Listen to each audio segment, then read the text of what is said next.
everybody, my name is Aceface. Welcome back to the T0 to T6 Abyss series. We're here on our way to T5 Abyss in the T4 Abyss. We are actually getting very close to being able to get a T4 Firestorm capable Zealot. I am actually starting to feel like, should I just skip that and go to T5? Could be an idea. The reason is because I haven't tested so much the T4 Firestorm fit, and I have actually tested a lot the T5 electric fit, the T5 electric fit in comparison. Oh no, Scorch keeps running out all the time. So we'll see. I think that I'll probably be going with the T4 Firestorm because I just want to get to a new tier filament. We've been doing so many T4 electrics. It's about time we maybe come to a close with the T4 electrics and do find some new meadows to graze on. Okay, let's get some drones into those extraction nodes.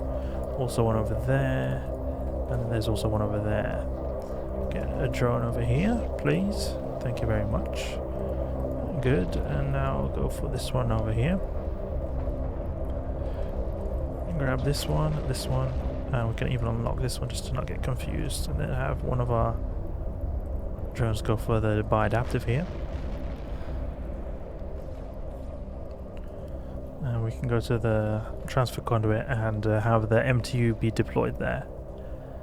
We'll see. I've actually got almost this. It depends a lot on the buy and sell orders, what they can go for, because sometimes, like, I see this Corpum A-type Multispectrum Energized membrane, the really good Multispectrum Energized membrane, goes for something like, I remember it used to go for like 500 million ISK, and then it went for like 600 million ISK, then 700 million, then 800 million ISK, and then last time I checked, maybe like 900 million ISK, so I don't know why. It's like in correlation with our ISK count increasing, the value of the modules we want to get is also increasing ISK, so basically we're just like never getting close to being able to get some of the modules. The large armor repair, on the other hand, not the large armor repair, sorry, I mean the medium armor repair, the A-type one though, feels large because it is the A-type, that's why I say large, but it's actually just an A-type medium armor repair. It's one of the best types you can get for cruiser-based ships. That has remained pretty constant in value, I've seen, so that's okay. But those annoying multi-spectrum energized membranes, those are a bit annoying. Oh great, that's nice to see that every single extraction node has got something in it, because it's annoying when you got the empty extraction nodes because they just waste time having the tractor, the MTU just pull stuff in and doesn't give anything, just a complete waste of time. It'd be great if you could actually shoot the wrecks, because then you could just destroy the ones that don't have anything in it, and then the MTU doesn't waste its time. Or tell the MTU somehow to not be able to pull in stuff.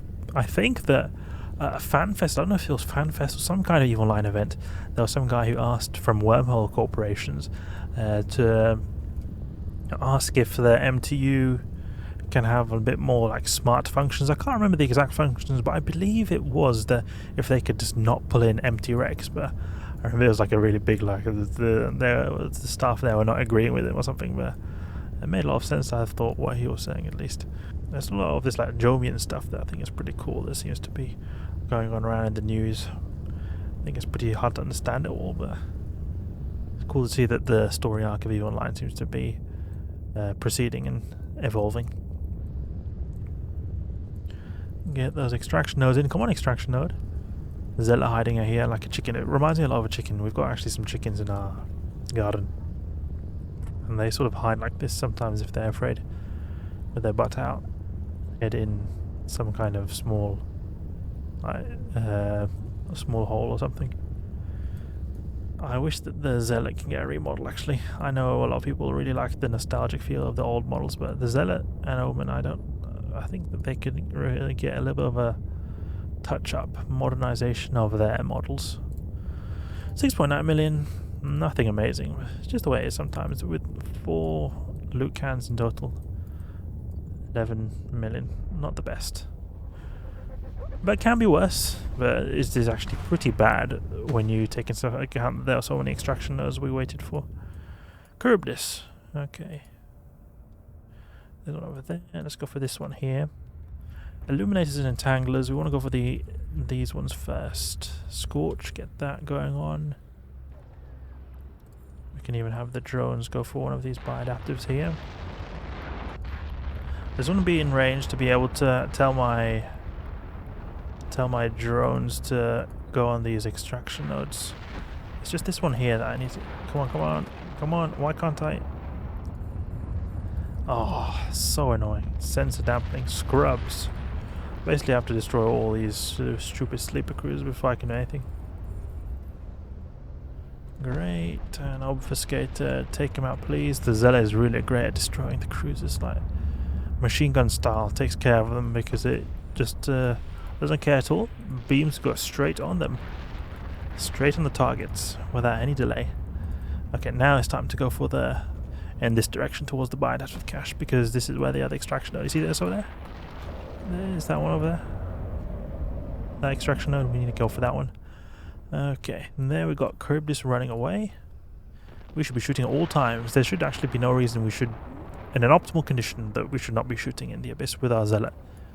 If we position ourselves correctly, we should be able to hit at all times. It's just the problem is when we factor in these extraction nodes, then sometimes it can cause us so that we're not really in a good position to shoot at all times.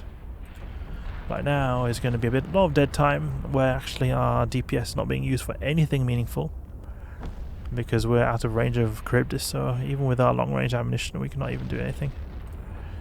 Well, that extraction node can soon have something be done about it. Let's go for this Scorch. The fall off is 39.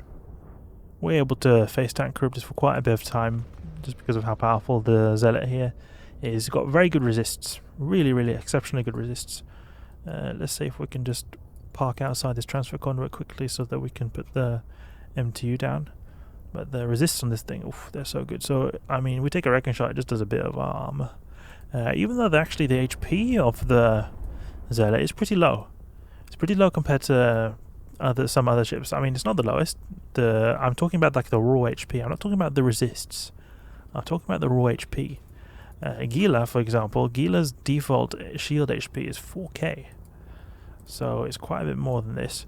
I do think that there are some other ships, the Eagle, perhaps Eagle might have, or it might be the same situation. I just remember that the Gila is actually pretty exceptionally high. Yeah, so 3k with the Eagle as well. Generally speaking, the Gila is actually pretty high, but I mean, we have with our Zealot here 2.8k and our biggest armor pool. But the great thing is that why we essentially get more buffer is because we've got these really good resists. So it sort of simulates as if we've got that big buffer, and also makes our armor reps a lot more effective than they otherwise would be. So we've got the MTU working away in the background. Great to see. Good when there's multiple extraction nodes that need to be reeled in. And probably we should switch over to Conflag now. Not really. Yeah, may as well just start shooting now already. And we can keep a range at 15 kilometers, I think. Something like that. Something like that. Great. Charybdis Tyrannosaurus Rex. Wrecking this battleship. Oh, there we go. Now we can go to the MTU. Great, and in good time as well. We're averaging about 5 minutes per room. That's good when we take into consideration that we've been doing the full clear style. Full clear always takes so much more time to do than standard clear. Just get in a bit closer here. Oh, I've had a bit of a break. I think 3 weeks break now, yeah. It's coming soon to an end. It's a bit unfortunate, but I realise that when I have a lot more free time, then these videos I make for you guys, I feel a lot more energetic, enthusiastic about them. Unfortunately, it comes to a bit of an end here. I still make them when I do work, but I don't feel like they always get the same amount of love as they do when I have time off, because usually I have to, when I have a lot of energy I have on the days off, I feel like that's when these become a lot more, like the quality becomes a lot better. Maybe I'm sometimes a little bit half dead. I want to show you guys still things I do in the game, but maybe they don't become as good. But it's just the way it is. Life requires a lot of work, and you have to put your priorities in certain aspects, and work needs to go somewhere, effort needs to go somewhere. Okay, let's go to that transfer conduit, get the Scorch going on. But yeah, during the work weeks, it's not a whole lot of time for the videos, so I do make them sometimes, time to time. But it's becomes a look, you could say the mental resources I have to organize them, delegate them strategically. Let's go to the extraction node here. Go for this entangler. This seems like a pretty easy way. Did we actually grab our MTU? Oh, yeah, great. Because this MTU is stupid. Stupid. Leave automatic suppressor. I don't need two of them. Causing problems here. Recall those drones. Good. We can also launch a pulse here. There we go. So then we can get a little bit closer. We've got that extraction subnode. It would be good to get a drone or two just here in that extraction node. And then we go to the bind active cache. Back here, get the conflag going on. Stop that, please. There we go. Conflag. And we go to the origin conduit. So we can place that MTU down. And it's good that the even automatic suppressors are not able to hit those acolytes. Perfect. Lucid Watchmen, they have a bit more HP, so they are going to take a little bit of time to get through compared to those ships we've been just fighting, the Ephialtes and the Scylla's. And it's also a bit unfortunate. Oh, they want to go for my drone. Recall that thing because I do not want that Scylla to eat my drone alive. But actually, I've noticed that they've liked to go for my drones, these Scyllas. It happened actually in the previous T0 to T6 Abyss episode that I think the Scyllas did actually go for my drones, like quite a few of them in fact. Not just like one of them, it's quite a few of them. So if we can recall all our drones there, it should be good. We can just deploy MTU as well. Then we can start brawling with these Lucid people. There we go. With Scorch as well. We should be doing DPS at all times. We shouldn't be just AFKing there in terms of our guns. Get a little bit closer here. Get a bit closer. Conflag. Great. Now this is the nice optimal range that we like to be in, within where web range is perfect for our Zealot, because then we're able to get better application with our web, and also it is the optimal range of the Zealot as well. Great. Take him out. Time for this one here. And we're getting soon going to get that extraction node. Great. Popped. And now I go for this one here. Lucid Watchmen. And pop that guy as well. I don't dare to release my drones here. Look at that. Default automatic suppressor there and there, and they're medium range as well. So they're going to be basically constantly doing damage to them. Short range ones are a lot worse because when you actually are within range, they do so much more damage. But the medium ones are a little bit more merciful in that they do less damage. It's just the problem is that we got two of them and they're really close and they're going to always do damage all the time. These are going to get destroyed real fast. Grab this. Not so much loot, unfortunately. But I think we got... I believe we did get 30 million ISK from the whole run. 30 million, or 38 even. That's pretty good actually. Not too bad, not too bad. So, another episode of the T0 to T6 Abyss series, doing another T4 filament. Soon in T4 Firestorm. Hope you guys enjoyed the video. The Zealot here is getting pretty tired, needs to take a bit of a break. But until the next time, hope you guys enjoyed the video. If you did, please leave a like and subscribe. I'll catch you guys later.